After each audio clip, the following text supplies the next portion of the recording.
दूसरे फेज में महाराष्ट्र की 8 सीटों पर 54% वोट डाले गए हैं, लेकिन वोटिंग फीसद 2019 के मुकाबले करीब 8% कम रही है। इस फेज में अमरावती की हॉट सीट भी शामिल है, जहां से नवनीत राणा बीजेपी की उम्मीदवार हैं। वो अपने पति के साथ बाइक पर सवार होकर पहुंची थी वोट डालने के लिए। आइए सेकेंड फेज के मतदान की कुछ दिलचस्प तस्वीरें आपको दिखाते हैं।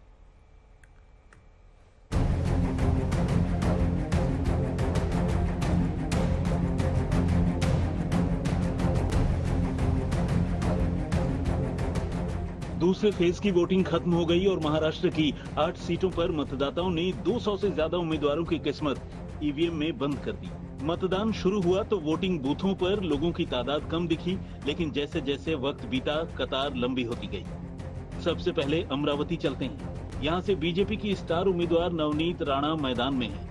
मतदान के लिए निकलने से पहले उन्होंने अपने पति रवि के साथ पूजा पाठ की और फिर बाइक पर सवार होकर मतदान केंद्र तक पहुंची, वोट डाला और फिर ईवीएम पर सुप्रीम कोर्ट के फैसले का स्वागत किया।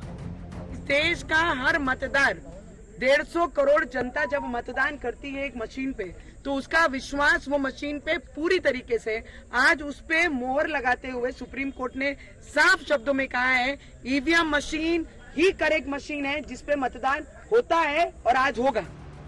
उधर अकोला की सीट से वंचित बहुजन अघाड़ी के अध्यक्ष प्रकाश आंबेडकर किस्मत आजमा रहे हैं। वो अपनी पत्नी के साथ मतदान करने पहुंचे और लोकतंत्र के पर्व में अपनी भूमिका निभाई।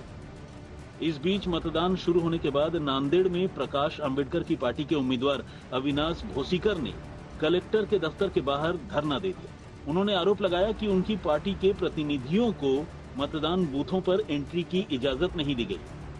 मेरे 250 के ऊपर गांव में मेरे एजेंट बाहर खड़े हैं, उनको अंदर नहीं दिया जा रहा है। ये डेमोक्रेसी का हत्या है। ये सभी जिला निवडणूक ऑफिसर, ये पूरा बीजेपी के साथ हाथ मिलाए हुए, ये सभी लोग मैनेज है और वंचित बहुजन आघाड़ी जीत रही है, इसलिए हमको तकलीफ दे रहे। मैं इसकी कंप्लेंट मैं मुख्य निवडणूक आयुक्त को करने वाला हूं और मैं यहाँ धरना दे रहा हूं। नांदेड़ में लोकतंत्र के प्रति लोगों के भरोसे की झांकी उस वक्त दिखी जब एक दूल्हा दुल्हन 7 फेरे लेने से ठीक पहले वोट डालने पहुंचा।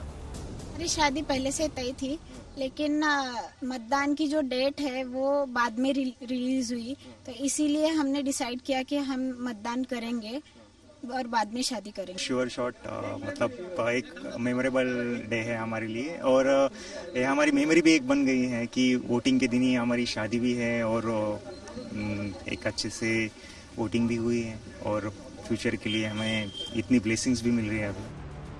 जैसे जैसे वक्त चढ़ा वैसे वैसे वोटिंग बूथों पर लोगों की तादाद बढ़ती गई।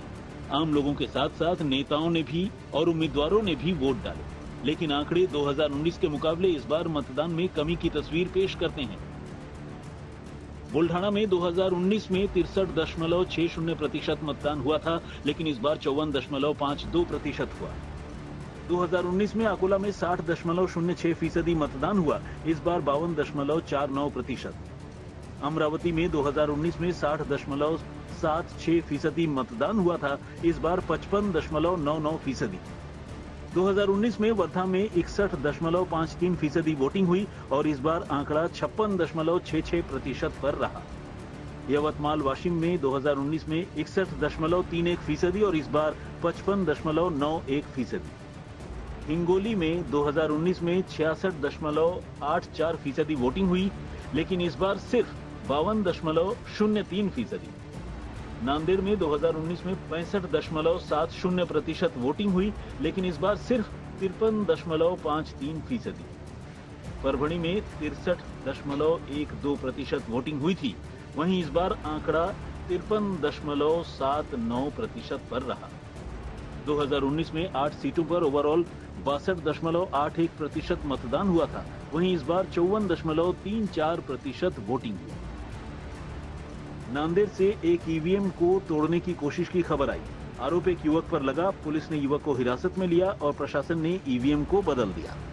एक मतदाता ने ईवीएम मशीन को तोड़ने की कोशिश की, उसमें थोड़ा बैलेट यूनिट को क्षति पहुंची है और वीवीपैट का ऊपरी हिस्सा क्षतिग्रस्त हुआ है। हालांकि सीयू इसका कंट्रोल यूनिट पूरी तरह से सेफ है और वीवीपैट का जो स्लिप का बॉक्स होता है वो भी सेफ है। कमीशन के प्रोटोकॉल के मुताबिक हमने ये मशीन अभी रिप्लेस कर दी है और वहाँ पे पोलिंग जो है फिर से एक बार अभी स्मूथली शुरू है। ये जो भी मतदाता ने ऐसी घटना की है उसको अभी पुलिस ने अपनी हिरासत में लिया है और उस पर आगे कार्रवाई होगी। महाराष्ट्र में सूरज का सितम लगातार बढ़ रहा है, पारा लोगों को बेहाल कर रहा है। शायद ये भी एक वजह हो सकती है कि वोटिंग फीसदी पिछली बार की तुलना में कम है। नांदेड़ से अभिजीत करांदे के साथ ऋत्विक भालेकर, अमरावती आज तक।